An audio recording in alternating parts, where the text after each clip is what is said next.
it's me. I wanted to just give you like a quick synopsis of another podcast that I'm going to be uploading tomorrow, and it is my hypothesis on what's going on in the world right now. There's a lot of people that have a lot of conflicting ideas about what's happening in the world, and they're all like close, but they all also just miss the mark a little bit. And I base that on the idea that, from my background, I was raised Christian and, very familiar with the Bible, and, taught the Bible for years. And, but then I had sort of an awakening moment, and I began to walk away from the traditional faith. Now, before you criticize, here's what I want you to think about, okay? Is that, so if you're a Christian, then you're probably familiar with this language, where there's that phrase where Paul talks about it in his letters, where he says that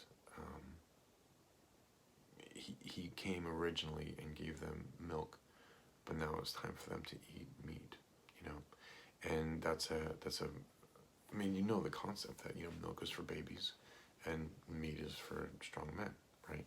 And not to be sexist, but you're not going to give a baby a steak, right?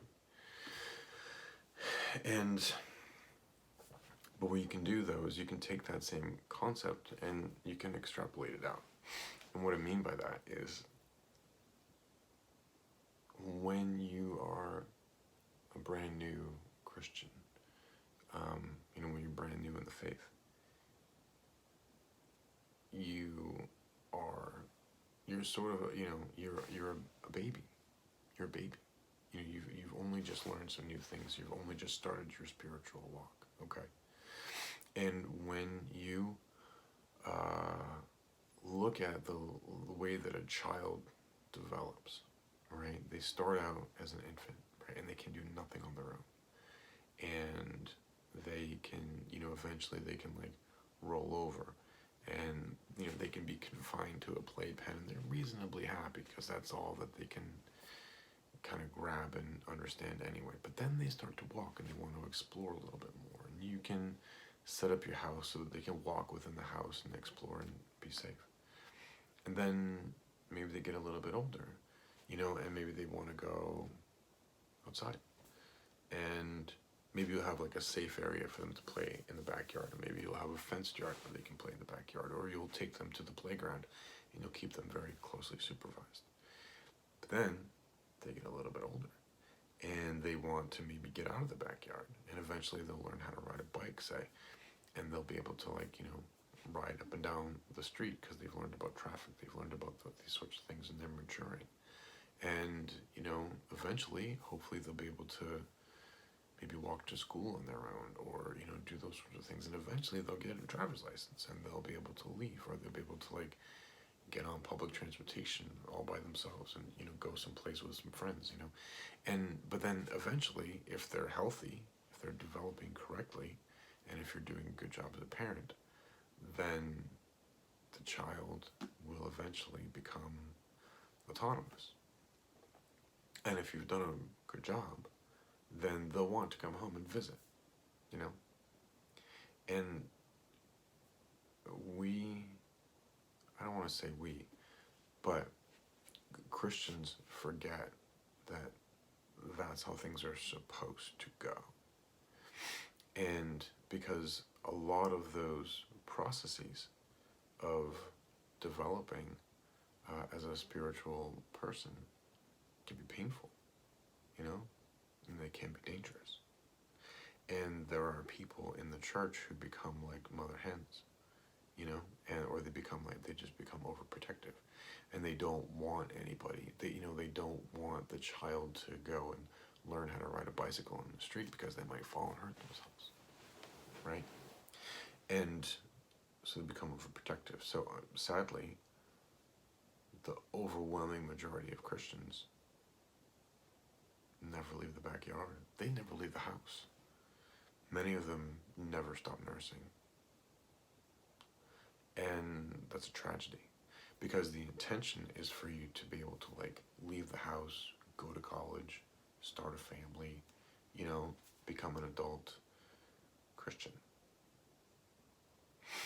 And just like when you leave your home, you're gonna go find out there's a whole world that mommy and daddy never told you about.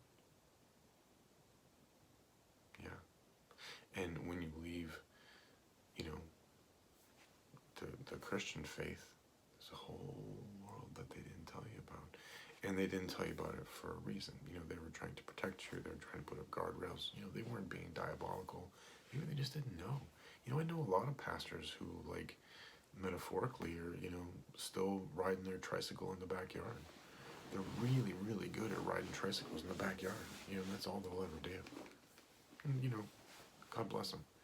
They have a flock of people who think that they're amazing because they can ride a tricycle in the backyard, you know, and these people are still sucking on bottles. You know, that's just the reality. So I get a lot of criticism because I'm a returning college student. You know, I've been to college in a spiritual sense. And I've come back home, and, you know, I've had some fights with my dad, and, you know, we've had some falling outs, you know, but we've come to an agreement about certain things. And I'm like, all right, you know, we just agree to disagree, and we have love and mutual respect, you know. And the dad in that case is God. You know, I've had some serious battles with, you know, what we call God. If you want to know about my philosophy of God, go check out my podcast. I do like a whole thing about what is God. So check that out for sure. So the things, if you follow me on this YouTube channel, keep that in mind. I want you to know that what perspective I'm coming from, and what I'm trying to help you to do is I'm trying to spread the understanding that you need to pay attention. You know, you might get mad at me, you know, and there may be some things that I don't want you to watch, you know. It's like I have a 3-year-old daughter, you know, and I'm not gonna talk to her about sex. That's insane. It's dangerous, you know. So, but at the same time, there are conversations that I can have with my wife about sex, about money, about politics and stuff like that. And we can have it right in front of my daughter, and it's all gonna go right over her head. That's my dog is snoring. I don't know if you can hear it. But this is like my 10th take, so I'm not quitting. I'm gonna go all the way through. Gigi, hey, come over here, honey. Sorry. I'm not starting over. I gotta finish this. So maybe I'll like cut that out. So, sorry if there was a jump in there. My dog started snoring and I had to edit that out. So, anyway, so listen, if you're gonna follow me, I want you to be warned, okay? Because what I don't want to do, and what I refuse to do, is to become a stumbling block. So there's another teaching in from Paul where he was talking about meat that's been sacrificed to idols, right? And the idea at the time was that you know, the Christians were poor, and or maybe they were just practical, I don't know. And but part of the religious custom at the time was that some of the people would make sacrifices of meat to idols, to stone idols.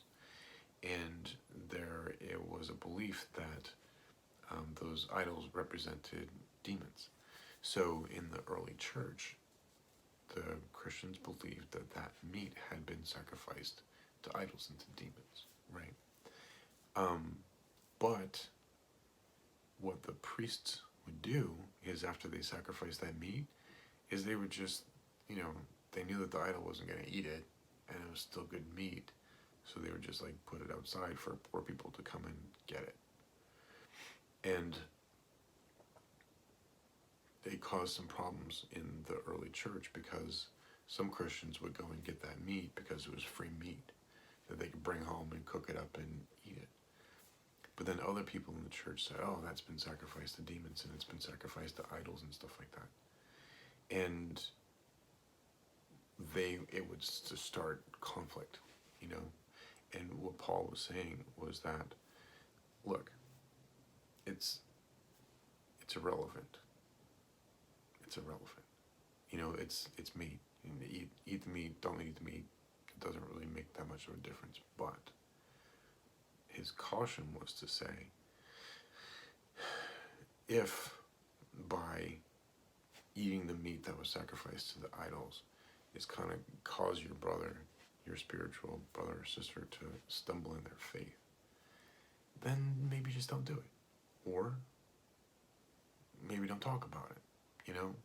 Just, you do you, boo, and, you know, just keep a separation, okay? Don't go boasting and throwing people's face, and don't become belligerent or anything like that.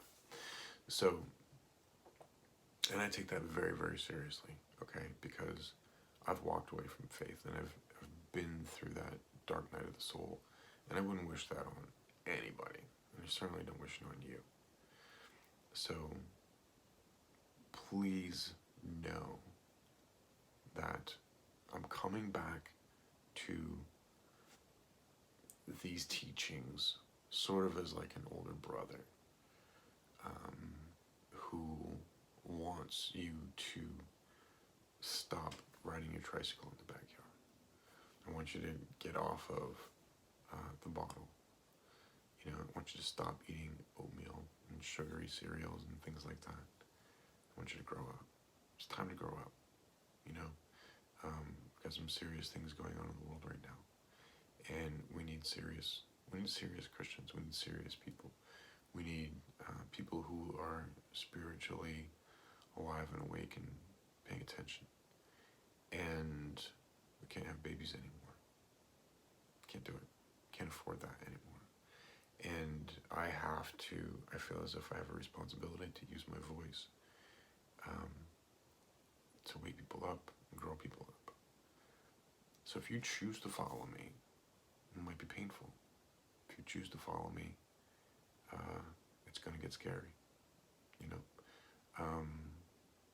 You're going to disagree, and there's going to be conflict, and there's going to be issues. So if you're not ready for like serious spiritual awakening, don't follow me. Don't even pay attention to me. In fact, go to your church and tell everybody, don't follow that Sean guy. He's nuts. It's dangerous. Please. Okay? Because the people who aren't ready will stay away.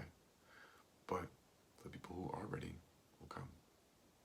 Right? I mean, you know the old saying that when the student is ready, the teacher appears. Well, that goes both ways. When the teacher is ready, the student appears. So I feel as though I have a responsibility at this time in human history to share what I've learned. And right, wrong, or indifferent, I'm not claiming, you know, any sort of like sacred higher knowledge or anything like that. But I do want you to think of me as like an older spiritual brother who's seen some stuff. My life isn't perfect, you know, but on a spiritual sense, yeah, I've already been to college. You know, I've already started my own family. I've already come back home to visit for Thanksgiving. And that's who you're dealing with here, okay? And I want you to know that. So, I do wish you all the best. I'm going to be posting a video tomorrow, which is a podcast I recorded about my beliefs on what's happening in humanity right now. If you are a young Christian, please do not watch it. If you are a mature Christian, check it out. If you're a curious atheist, check it out and argue with me. I would love that. Because, you know, my argument has holes in it, I know. But I think that it's true. But I need people to come poke holes in it. So, come get pokey. That sounds creepy. Anyway, so on that pretentious note, I love you. Hope you're doing well. Don't freak out about what's going on with Trump right now. Okay, just be calm. And remember the Bible verse, where Jesus said that in the end days, there'll be wars and rumors of wars and pestilence and plague and earthquakes and all this other kind of stuff. But he said, it's Matthew 24 verse 8, where he says, all things must happen. All these things must happen because they're the beginnings of the birth pains. Beginnings of the birth pains. And in the podcast I'm posting tomorrow, I'm going to unpack that verse and kind of give you my philosophy of what it's all about. So if you're curious, check it out. All right? I love you. Have a blessed night. And talk to you soon. Or a blessed whatever time of day you're watching this. And I'll talk to you soon. Bye.